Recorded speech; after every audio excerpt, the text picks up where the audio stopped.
Hello everyone, welcome back to my YouTube channel. तो आज के वीडियो का हमारा टॉपिक है सेंटर ऑफ मास। आज हम ये पढ़ने जाएंगे कि why is it so important to understand the concept of centre of mass. हमें सेंटर ऑफ मास के कॉन्सेप्ट की ज़रूरत क्यों पड़ती है। So let's get started. As we already know that there are different types of motion, which are translational motion, rotational motion, periodic and non-periodic motion. लेकिन इस video में हम ट्रांसलेशनल मोशन और रोटेशनल मोशन की बात करेंगे। तो सबसे पहले हम ये जानते हैं कि ट्रांसलेशनल मोशन कहते किसे हैं। ट्रांसलेशनल मोशन ऐसा एक मोशन जिसमें ऑब्जेक्ट का हर एक पार्टिकल, हमें पता है कि ऑब्जेक्ट एक सिंगल पार्टिकल नहीं होता है, बहुत सारे पार्टिकल्स मिलके ऑब्जेक्ट को कॉन्स्टिट्यूट करते हैं। तो ऐसे में ऐसा एक मोशन जिसमें ऑब्जेक्ट का हर एक पार्टिकल जो उसे कॉन्स्टिट्यूट कर रहा है वो इक्वल टाइम इंटरवल में इक्वल अमाउंट से डिस्प्लेस हो रहा है, तो वैसे मोशन को हम ट्रांसलेशनल मोशन कहते हैं। यानी कि किसी भी इंस्टेंट पे, at any instant of time, उसके जितने भी पार्टिकल्स हैं ऑब्जेक्ट के, उन सभी की वेलोसिटी सेम होती है। तो ऐसा मोशन ट्रांसलेशनल मोशन कहलाता है। जैसे इसके एग्जांपल्स हो गए रेक्टिलिनियर मोशन, जिसमें कोई भी ऑब्जेक्ट जो स्ट्रेट लाइन में मूव कर रहा है वो ट्रांसलेशनल मोशन कहलाएगा, उसका मोशन ट्रांसलेशनल मोशन कहलाता है। वही रोटेशनल मोशन में जो ऑब्जेक्ट के पार्टिकल्स होते हैं उनकी वेलोसिटी किसी भी टाइम इंस्टेंट पे अलग अलग होती है, मतलब हर एक पार्टिकल की अलग अलग वेलोसिटी है। और वेलोसिटी यहाँ पे हम लीनियर वेलोसिटी की बात कर रहे हैं। v is equal to r omega, जहाँ पर ओमेगा है एंगुलर वेलोसिटी, आर है रेडियस और v है लीनियर वेलोसिटी। अब हम ये जानते हैं कि रियल और एक्सटेंडेड बॉडी आखिर किसे कह रहे हैं। जिस ऑब्जेक्ट के मोशन की बात हम कर रहे हैं वो ऑब्जेक्ट आखिर होता क्या है। तो a body whose mass is distributed in space is called real और एक्सटेंडेड बॉडी। एक ऐसा बॉडी जिसका मास स्पेस में डिस्ट्रीब्यूटेड है और जो बहुत सारे पार्टिकल से मिलके बना है वो होता है रियल बॉडी। और हम प्रैक्टिकल पर्पस के लिए रियल बॉडी को कंसिडर करते हैं एज रिजिड बॉडी। हम रियल बॉडी को रिजिड बॉडी मानते हैं। रिजिड बॉडी किसे कहते हैं? रिजिड बॉडी वो होता है जिसका डेफिनेट शेप और साइज होता है। और कोई भी रियल बॉडी 100% रिजिड नहीं होता, बिकॉज जो रियल बॉडी होते हैं उनमें एक्सटर्नल फोर्स की वजह से उनके शेप में या उनके साइज में थोड़ी बहुत डिफॉर्मेशन आती है। तो इसीलिए कोई भी रियल बॉडी 100% रिजिड नहीं होता। यहाँ तक कि जब हम एक बुक को या किसी चीज़ को अगर रेस्ट पे भी रखे हुए हैं तो भी वो 100% रिजिड नहीं है, बिकॉज उसके अपने वेट के वजह से जो नीचे की तरफ लग रहा है और जो नॉर्मल फोर्स है जो ऊपर की तरफ लग रहा है उसकी वजह से उसके शेप में थोड़ी बहुत डिफॉर्मेशन होती है। इसीलिए no real body is 100% rigid, but for practical purpose हम उतनी डिफॉर्मेशन को नेग्लेक्ट करते हैं और रियल या एक्सटेंडेड बॉडी को रिजिड बॉडी कंसिडर करते हैं। तो अब हम देखते हैं ट्रांसलेशनल मोशन के एग्जाम्पल को। जैसे कि हमने एक ऑब्जेक्ट लिया है, ये एक ऑब्जेक्ट है जो कि बहुत सारे पार्टिकल से मिलकर बना है और ये टी टाइम में यहाँ डिस्प्लेस हो रहा है। इसकी डिस्प्लेसमेंट कितनी है? x, और टाइम कितना लग रहा है? t। अब इसका यहाँ पर जो पार्टिकल है, मतलब ये बॉडी बहुत सारे पार्टिकल से मिलकर बना है, यहाँ पर जो पार्टिकल है वो डिस्प्लेस होके यहाँ पे आ रहा है इस मोशन में, और यहाँ पर जो पार्टिकल है वो डिस्प्लेस होके यहाँ पे आ रहा है। तो अगर हम इसकी डिस्प्लेसमेंट को देखें, मान लेते हैं इसकी डिस्प्लेसमेंट x1 और इसकी डिस्प्लेसमेंट को x2 मान लेते हैं।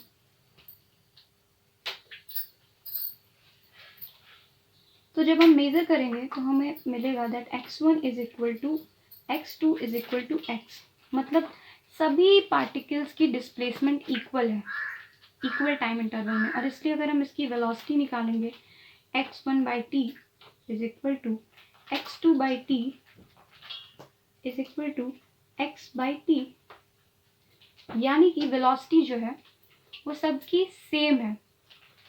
तो इसीलिए हम कहते हैं कि ट्रांसलेशनल मोशन में ऑब्जेक्ट के हर एक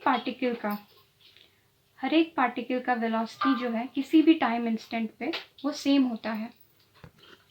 और इसी वजह से हमारे पास ये फ्रीडम होती है कि हम इस बॉडी को, जो बहुत सारे पार्टिकल से मिल कर के बना होता है, हम इस बॉडी को एक सिस्टम ऑफ पार्टिकल्स की तरह ना ट्रीट करके एक सिंगल पार्टिकल की तरह ट्रीट करते हैं, एक सिंगल पार्टिकल या फिर एक पॉइंट ऑब्जेक्ट की तरह ट्रीट करते हैं, पॉइंट ऑब्जेक्ट। और ऐसे में अगर हम इस सिंगल पार्टिकल के मोशन को डिस्क्राइब कर रहे हैं या फिर पॉइंट ऑब्जेक्ट के मोशन को डिस्क्राइब कर रहे हैं, तो हम उस होल बॉडी, उस पूरे बॉडी के मोशन को डिस्क्राइब कर रहे हैं। तो हम इजीली एक सिंगल पार्टिकल के मोशन को डिस्क्राइब करके पूरी बॉडी के मोशन को डिस्क्राइब कर सकते हैं ट्रांसलेशनल मोशन में। तो अब हम बात करेंगे रोटेशनल मोशन की। तो जैसा हमने पहले ही कहा कि रोटेशनल मोशन में ऑब्जेक्ट की जो लीनियर वेलोसिटी होती है, ऑब्जेक्ट के हर एक पार्टिकल की जो लीनियर वेलोसिटी होती है, वो किसी भी टाइम इंस्टेंट पे अलग अलग होती है। अब हम देखते हैं कि कैसे, ऐसा कैसे हो सकता है। जैसे रोटेशनल मोशन का एग्जाम्पल होता है कार के किसी व्हील का एग्जाम्पल, मतलब किसी पहिए का मोशन हो गया रोटेशनल मोशन। या फिर अगर एक डोर है तो उसके क्लोज और ओपन हो रहा है, उसका मोशन हो गया रोटेशनल मोशन। तो जैसे व्हील का मोशन होता है तो उसमें दो तरह का मोशन हो रहा है, एक तो व्हील आगे की तरफ भी मूव कर रहा है और व्हील अपने एक्सिस पे रोटेट भी कर रहा है, मतलब इस तरह से वो रोटेट भी कर रहा है। तो इसका दो तरह का मोशन इससे एसोसिएटेड है व्हील से। तो इस केस में क्या है, जो यहाँ का पार्टिकल है, अगर इसके मोशन को हम डिस्क्राइब करें तो किसी भी टाइम पे हम देखें तो यहाँ का पार्टिकल आफ्टर टाइम t यहाँ पे आ रहा है, मतलब इसकी डिस्प्लेसमेंट कितनी हो रही है, x1। और जो यहाँ का पार्टिकल है वो यहाँ पे आ रहा है उसी टाइम इंटरवल में, तो इसकी डिस्प्लेसमेंट कितनी हो रही है, x2। और हमें क्लियरली ये दिख रहा है कि x1 is not equal to x2। तो जब डिस्प्लेसमेंट ही इक्वल नहीं है तो उसकी लीनियर वेलोसिटी कैसे इक्वल हो सकती है, यानी कि v1 is not equal to v2 because x1 by t is not equal to x2 by t। तो यानी कि इसकी जो लीनियर वेलोसिटी है हर एक पार्टिकल की, वो अलग अलग है। तो ऐसे में जब हम व्हील के मोशन को डिस्क्राइब करें तो हमें हर एक पार्टिकल के मोशन को डिस्क्राइब करना होगा, इसके हर एक पार्टिकल के वेलोसिटी को हमें बताना होगा, जो कि प्रैक्टिकली इम्पॉसिबल है। और इसी प्रॉब्लम को, इसी डिफ़िकल्टी को ओवरकम करने के लिए हमारे पास सेंटर ऑफ मास का कॉन्सेप्ट होता है। सेंटर ऑफ मास के कॉन्सेप्ट से क्या होता है कि हम इस बॉडी को, ये बॉडी जो कि बहुत सारे पार्टिकल्स से मिलकर के बना है और यहाँ पे हर एक पार्टिकल की अपनी वेलोसिटी है, तो हम इस पूरे बॉडी को जो बहुत सारे पार्टिकल से बना है उसको रिप्लेस कर देंगे सिर्फ एक सिंगल पार्टिकल से, एक सिंगल पार्टिकल जिसका मास इस बॉडी के इक्विवेलेंट होगा। मान लेते हैं कि इसका मास m है, तो ये जो पार्टिकल हम ले रहे हैं उसका मास भी m होगा। तो इस तरह से हम इसके मोशन को डिस्क्राइब करेंगे, अगर इस पार्टिकल के मोशन को डिस्क्राइब करके हम इस पूरे बॉडी के मोशन को, इसके ओवरऑल मोशन को हम डिस्क्राइब कर सकते हैं। तो इसीलिए सेंटर ऑफ मास का कॉन्सेप्ट इतना इम्पॉर्टेंट होता है। अच्छा, सेंटर ऑफ मास हम कहते किसे हैं? किसी भी बॉडी का सेंटर ऑफ मास वो पॉइंट होता है। Centre of mass is that point at which the entire mass of the body is supposed to be concentrated. Is that point at which? तो इस तरह से हम सेंटर ऑफ मास के कॉन्सेप्ट से बहुत ही ईजिली और कन्वीनियंटली रोटेशनल मोशन को डिस्क्राइब कर सकते हैं। तो अभी हमने ये समझा कि सेंटर ऑफ मास का कॉन्सेप्ट इम्पॉर्टेंट क्यों होता है। अब हम ये जानेंगे कि किसी भी सिस्टम का हम सेंटर ऑफ मास लोकेट कैसे करेंगे, कैसे पता करेंगे कि किसी भी सिस्टम का सेंटर ऑफ मास आखिर है कहाँ पे। तो सबसे पहले हम ये जान लें कि अगर कोई बॉडी है जो सिमेट्रिकल है, जिसका यूनिफॉर्म डिस्ट्रीब्यूशन है, उसका सेंटर ऑफ मास उसके जो ज्योमेट्रिक सेंटर पे लाई करेगा। जैसे कि अगर स्फीयर है या फिर अगर सिलेंडर है या फिर अगर रॉड है, तो उसका सेंटर ऑफ मास उसके ज्योमेट्रिक सेंटर पे लाई करेगा। और अगर कोई इरेग्युलर बॉडी है जो नॉन यूनिफॉर्म डिस्ट्रीब्यूशन है, ऐसे में सेंटर ऑफ मास वहाँ पे लाई करेगा जहाँ पर मास ज़्यादा है। जैसे कि बैट है, बैट में एक हिस्सा मोटा होता है, एक हिस्सा पतला होता है। तो उसका सेंटर ऑफ मास जो मोटा वाला हिस्सा है, जहाँ पे ज़्यादा मास है, उसकी तरफ लाई करेगा। तो अब हम सीखेंगे कि कैसे हम दो पार्टिकल का अगर कोई एक सिस्टम है तो उसके सेंटर ऑफ मास को किस तरह से लोकेट करते हैं। सबसे पहले तो हम दो पार्टिकल्स को कंसिडर करेंगे, m1 और m2, और ऑरिजिन से उसके डिस्टेंस को लेंगे। जैसे ये ऑरिजिन है O, उससे m1 का डिस्टेंस हो गया x1 और m2 का डिस्टेंस हो गया x2। अब इसके सेंटर ऑफ मास को लोकेट करने के लिए हमारे पास एक फॉर्मूला होता है, वो होता है, ये है सेंटर ऑफ मास का पोजीशन, कि x is equal to m1x1 plus m2x2 divided by m1 plus m2। इसको हम इस तरह से भी लिख सकते हैं, या फिर m1 plus m2 into x is equal to m1x1 plus m2x2। और अगर ये m1 और m2, ये जो दो पार्टिकल्स हमने लिया है, अगर वो दोनों एक दूसरे के इक्वल होते हैं, यानी कि m1 is equal to m2 is equal to m, तो फिर सेंटर ऑफ मास का पोजीशन हो जाएगा x1 प्लस x2 बाई 2। यानी कि अगर m1 और m2 इक्वल है तो उनका सेंटर ऑफ मास हो जाएगा, उस सिस्टम का सेंटर ऑफ मास हो जाएगा उन दोनों को ज्वाइन करने वाला लाइन जो है उसके ठीक बीच में सेंटर ऑफ मास उनका लाई करेगा। तो इस तरह से अगर दो पार्टिकल्स का एक सिस्टम है तो उसके हम सेंटर ऑफ मास को लोकेट कर सकते हैं ये फॉर्मूला इस्तेमाल करके। x is equal to m1x1 plus m2x2 divided by m1 plus m2। अब ये तो हो गई दो पार्टिकल्स के सिस्टम की बात।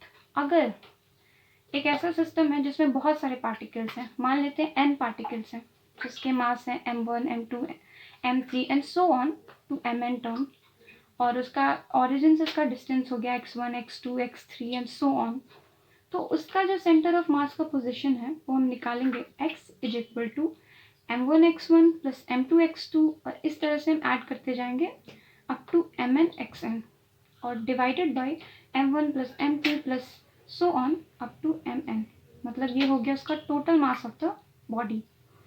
तो ये सारा जो ऊपर वाला टर्म्स हैं, जितने भी m1x1 प्लस m2x2, इन सबको एलिमिनेट करेंगे हम एक सिंगल टर्म से, और ये हो जाएगा सिग्मा से, यानी कि summation of mi(xi) this case over n particles upon total mass of the system.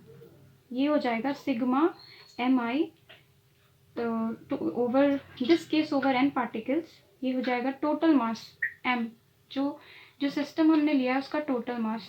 तो इस तरह से n पार्टिकल्स के सिस्टम के सेंटर ऑफ मास को लोकेट करने के लिए हमारे पास फॉर्मूला होता है x is equal to sigma of mi(xi) this case over n particles upon total mass of the system.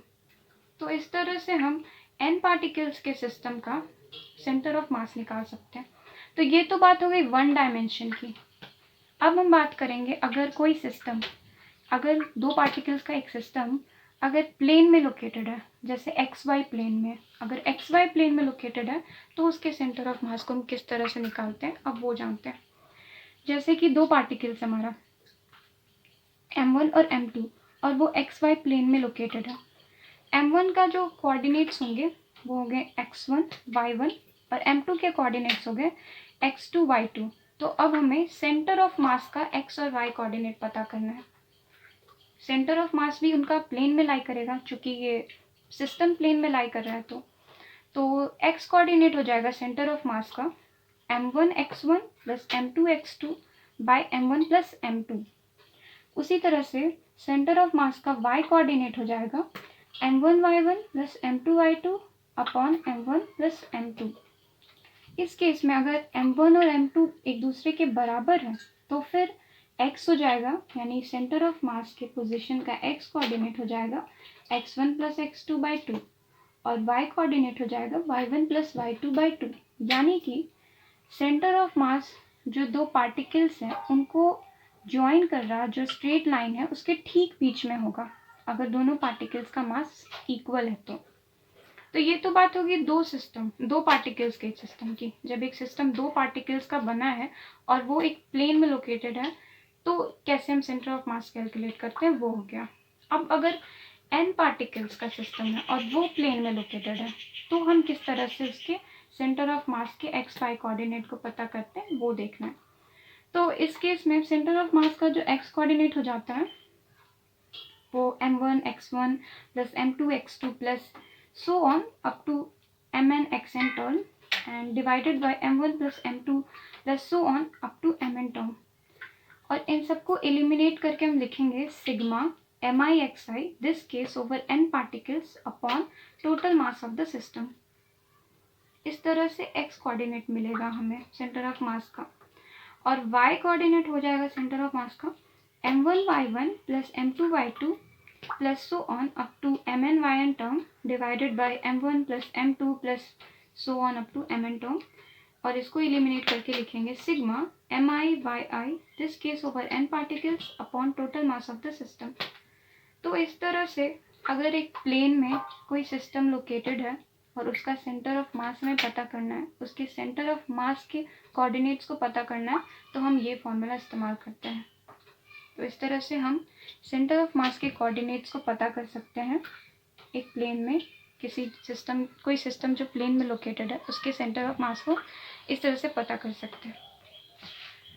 तो अब हो गया 2 डायमेंशन में जो सेंटर ऑफ मास कैसे लोकेट करते हैं। अब हमें 3 डायमेंशन की बात कर लें कि अगर स्पेस में कोई सिस्टम लोकेटेड है और उसका सेंटर ऑफ मास हमें पता करना है तो फिर हम कैसे करते हैं। उसका भी स्पेस में अगर 3 डायमेंशन की बात करें तो उसके 3 कोऑर्डिनेट्स होंगे, किसी भी पार्टिकल के 3 कोऑर्डिनेट्स होंगे x, y और z। यानी कि सेंटर ऑफ मास का भी 3 कोऑर्डिनेट हमें पता करना होगा x, y और z। तो सेंटर ऑफ मास का x कोऑर्डिनेट हो जाएगा sigma of mi xi this case over n particles upon total mass of the system. मतलब सिग्मा mi xi मतलब जितने भी वो पार्टिकल्स हैं, जैसे m1 x1 plus m2 x2, तो वही उसी टर्म्स को एलिमिनेट करके हमने डायरेक्ट लिखा है sigma mi xy this case over n particles upon total mass of the system. वैसे ही y कोऑर्डिनेट भी same sigma mi yi this case over n particles upon total mass of the system.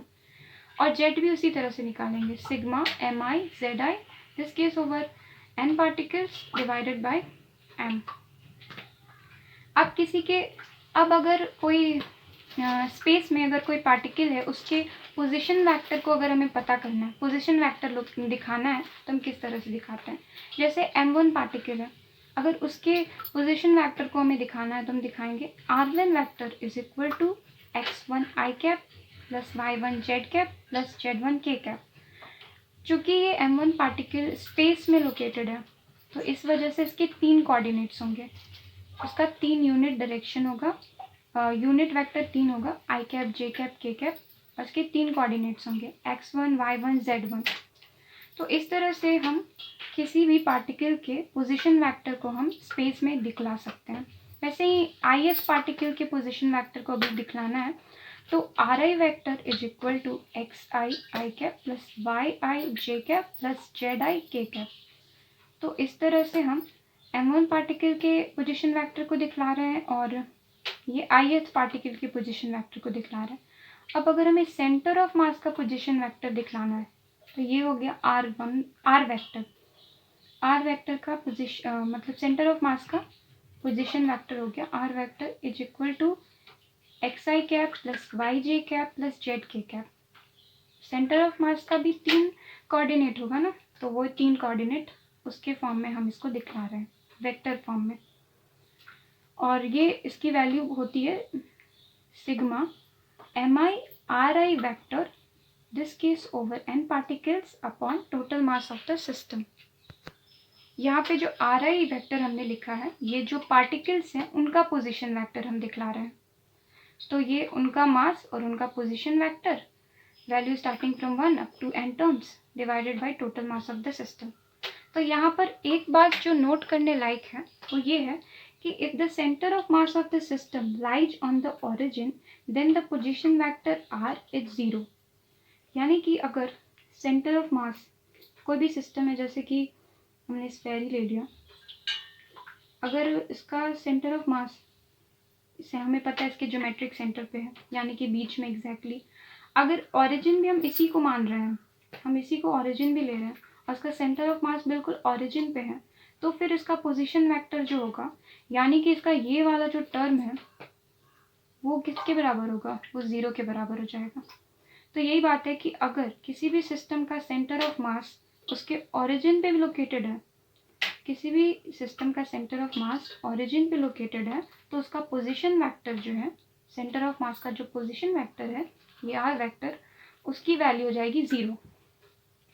तो अब हम पता करने जा रहे हैं centre of mass of rigid continuous bodies. Rigid continuous bodies कहने का क्या मतलब है? हमें पता है कि रिजिड बॉडी जो है, कोई भी रिजिड बॉडी, बहुत सारे पार्टिकल्स जो एक दूसरे के साथ कंपैक्टली पैक्ड होते हैं, वो एक साथ मिलकर के रिजिड बॉडी को कॉन्स्टिट्यूट करते हैं।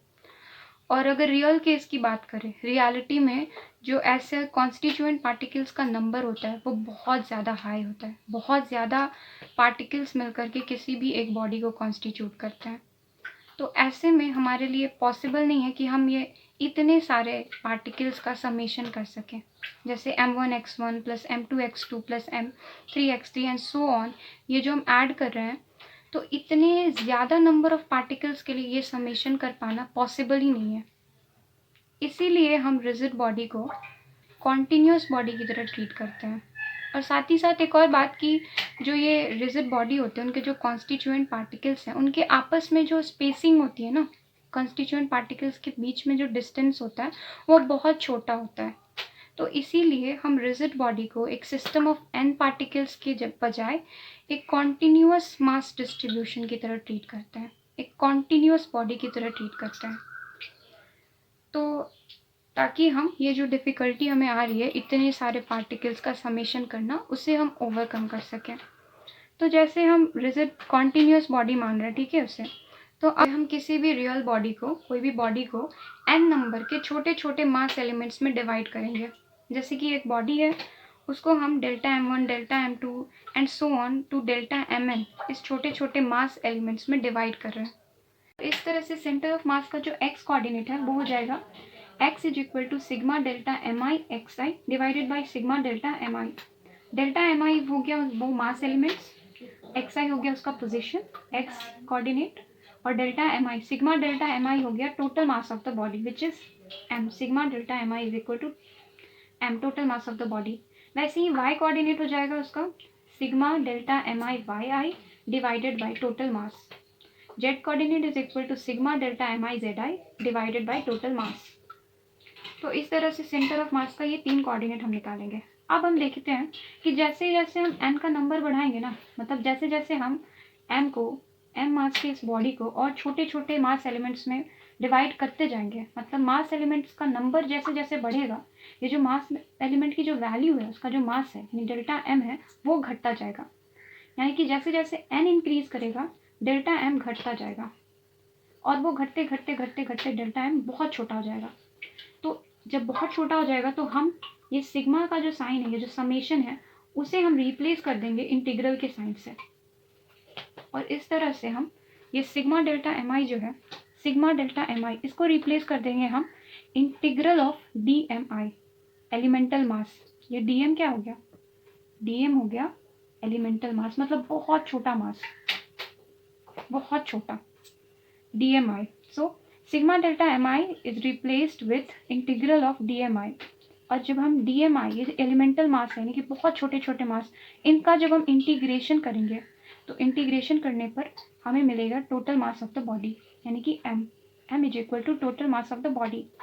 और इस तरह से हम ये जो टर्म्स हैं, हम नीचे वाले टर्म को रिप्लेस कर दिए इंटीग्रल ऑफ dmi से, और वैसे ही हम ऊपर वाला टर्म को भी रिप्लेस कर रहे हैं। जैसे सिग्मा डेल्टा mi xi को हम रिप्लेस कर रहे हैं इंटीग्रल ऑफ x dm, क्योंकि ये जो वैल्यू है ना, डेल्टा सिग्मा डेल्टा mi, इसकी वैल्यू क्या है, इसकी वैल्यू है dmi।